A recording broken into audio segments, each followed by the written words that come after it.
China hits back with 84% tariffs as the markets crash. Let's get into it.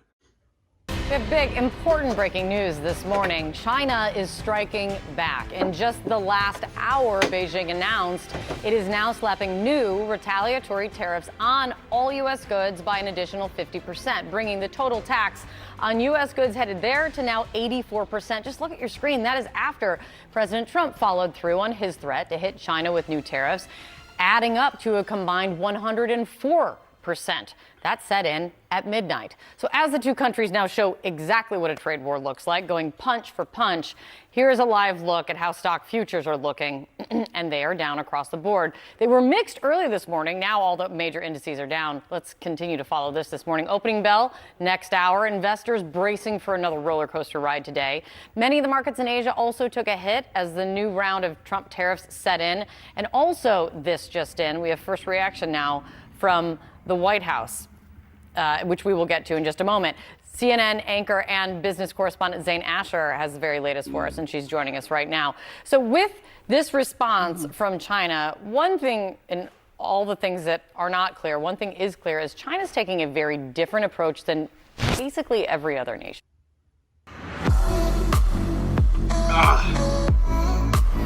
Man, this is crazy, man. Absolutely. I mean, say what you want about reciprocal tariffs that are taking place across the world right now. The canary what do y'all think about this? Let me know in the comments. What y'all think about these tariffs? Not just because of the 104%. Obviously, that is a huge amount. But it's also the fact that American businesses have had such little time to prepare. This is moving very, very quickly. Yes. You think about the retaliatory tariffs, 104% in terms of what Trump is slapping China with, 84% in terms of what's happening vice versa. Xi Jinping, his rationale is, listen, we can afford to wait this out. Why can we afford to wait this out? Because Americans rely on China much more than vice versa.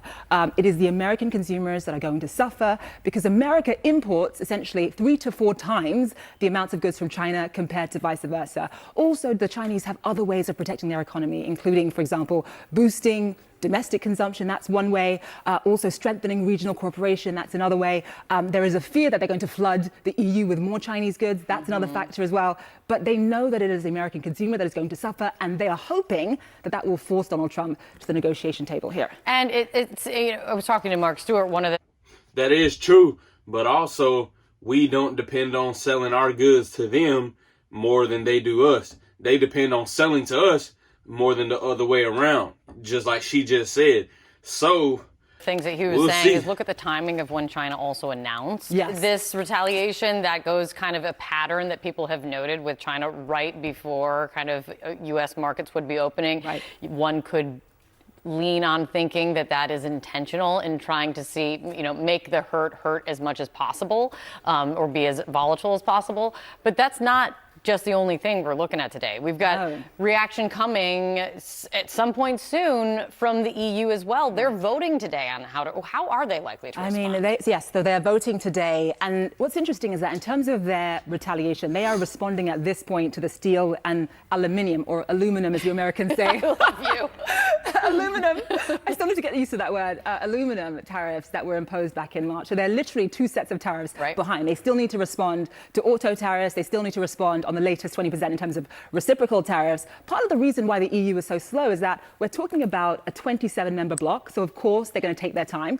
Also, I think what's really important is that they have to be smart. They have to be strategic about how they respond so that it doesn't come back to bite them. They really need to sort of play out the game of chess. So, for example, Donald Trump had initially threatened them with 200% tariffs on EU alcohol if they went ahead and imposed tariffs on American bourbon. That's right. So they are deciding today, and it is likely that they're not going to include American bourbon for that reason. That would have completely destroyed French winemakers, Italian winemakers, Spanish. I mean, it literally would have been game over for them. And putting it that way is interesting because it does add into a bit of, call it chess, or just, there's a little bit of as the Wall Street Journal editorial board had written it, just call Trump's bluff, right? You had the head of the European Commission saying, we propose 0 for 0 tariffs. Right. He said no. Now they will have a carve out for Kentucky bourbon. So what does that mean in terms of how Trump responds? I guess it is a very dangerous, very impactful game of chess. Very dangerous. The EU is also taking it slow because they really need to sort of leave some room open here for negotiations. You pointed out the auto tariffs. They're trying to see if that can be 0%. But EU, if we could pull up actually where EU markets are right now, they were, I mean, obviously the EU, Europe as a whole is 5 to 6 hours ahead of the US. Correct. So they're going to be closing soon, but you see they're down significantly across the board. The FTSE 100, CAC Carron, all of them are down right now. So in terms of optimism, there really isn't much in the way of that. Not today, not right now. Zane, it's good to see you. Good to see Thanks you, my for dear. coming in. Of course. John? All right, and with us now, CNN global economic analyst Rana Foroohar. So, Rana, since we've been on the air in real time, China announced its retaliatory tariffs, putting its tariffs on U.S. goods at 84%. U.S. tariffs at Chinese goods are 104%. So where does that leave us as this trade war progresses this morning? Well, it leaves us in chaos is the short answer, and you can see that in the markets already. In terms of the real world impact, it's going to take time for this to play out. And the way it's going to happen is you're going to see supply chains beginning to rejigger like dominoes falling. If you think about how many parts are imported, say, for the average car, I mean, it's hundreds, it could be thousands for some pieces of equipment. And those as those pieces get imported, the retailers are going to have to decide who's going to pick up the costs. Are they going to try and push it on to suppliers? Are they going to take some of the pain themselves? Are they going to pass it on to consumers? And so in different products, in different industries, in different parts of our lives, we're going to begin to see prices shift. It's interesting. You can see a lot of Americans actually responding to the threat of this by shopping, which, Right. It would seem like an oxymoron, but actually it sort of makes sense. People are stocking up. They're thinking, let me go ahead and buy all those toothbrushes. Let me maybe make that car purchase. You're even seeing, certain retailers, automakers are not actually sending as many cars out for export. They're kind of hoarding supplies. So we're beginning to see the sorts of things you see at the beginning of a trade war, which is disruption to the status quo. So stock futures did not react well to this Chinese announcement. They dropped about 1% the minute that China did announce the retaliation. And if the markets close today, and it's not clear that they will, that's not how futures work, but if they close, the S&P down more than a point at the end of the day, that would put us in a bear market, technically. That's stocks. But Rana, what I've heard overnight is more concerns about the bond market. The bond prices are dropping. I was excited to talk to you because I know you can explain in ways that silly people like me can understand why that's important and so concerning. Well, first of all, I just want to say to all listeners, the simple questions are always the best questions. It's an interesting thing. Usually when you see a kind of a stock market rout like what we're seeing now, you would see safety assets, things that people feel are more secure, like bonds, particularly short-term bonds, short-term U.S. Treasuries, gold even. Things like that should be rising, but actually in recent days they've been falling. So why is that? Two things to think about.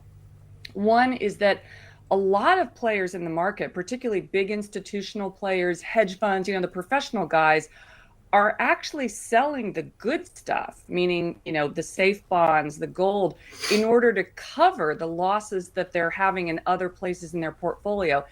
That's something that worries me because that's the type of behavior that you see when there are more losses to come. It means there's blood on the floor somewhere. There are big places where there's debt that may be covered and we don't know where it is. And that just means that there's a lot of risk in the market still. Point number one. Point number two is that even before this trade war, bonds were telling us, the bond market was telling us, we're nervous about the U.S. economy. We're nervous about the world. We know that there's a kind of a paradigm shift coming, and they were reflecting that. Yields were going up, which means you get paid more for taking the risk, but prices were going down. And that says the bond market was already thinking, even before the trade war, gosh, I'm worried about the U.S. economy. Yeah, it's a scary cocktail, the likes of which you see during COVID or something. I mean, we haven't seen something like we're seeing overnight since COVID, which is why I think people are waking up going, whoa, this is getting even more tenuous. Again, back to the first question, you were talking about goods. Rana, do you have a sense of where people will see this first? I'm going to go to the store and the price for this is what's going to be higher most quickly. Yeah, for sure. You'll see it first in perishables, in food and agricultural products, things that would need to be imported on kind of a day-by-day basis, and then you would see the price hit quickly. The things that will take longer will be, complex products, things like cars, things like certain kinds of white goods, computer products, where the retailers and the manufacturers might have a lot of parts that are already in stock, and so it could take weeks or months for them to need to import more, and then you'll see those prices begin to rise. And by the way, to try and find a little bit of a silver lining here, there is a lot of rejiggering of supply chains that is going on even as we speak. So, automakers, computer parts makers, they're all looking around the world and trying to figure out, okay, where are tariffs the lowest and how quickly can we get our products there? In a way, it's going to be a really interesting real-time experiment in how quickly can we rejigger global supply chains in an emergency. Kind of COVID-like, again, as you were saying earlier. Man, I feel like this is going to be interesting. I wonder what's really going to happen. Let me know what y'all think in the comments, how this is really going to play out. I feel like China will eventually give in. And I saw something the other day that said we are currently we're 2 trillion less in debt than what we were in the last few years of the last few years that we've had when Biden was running. That could be a lie. Who knows? But let me know what y'all think about these tariffs. Do y'all think it's going to be a good thing or a bad thing? Do y'all think China will give in before us? Let me know in the comments. Appreciate y'all for watching. Make sure you hit that like and subscribe button. I'm going to catch y'all in the next video. I'm gone.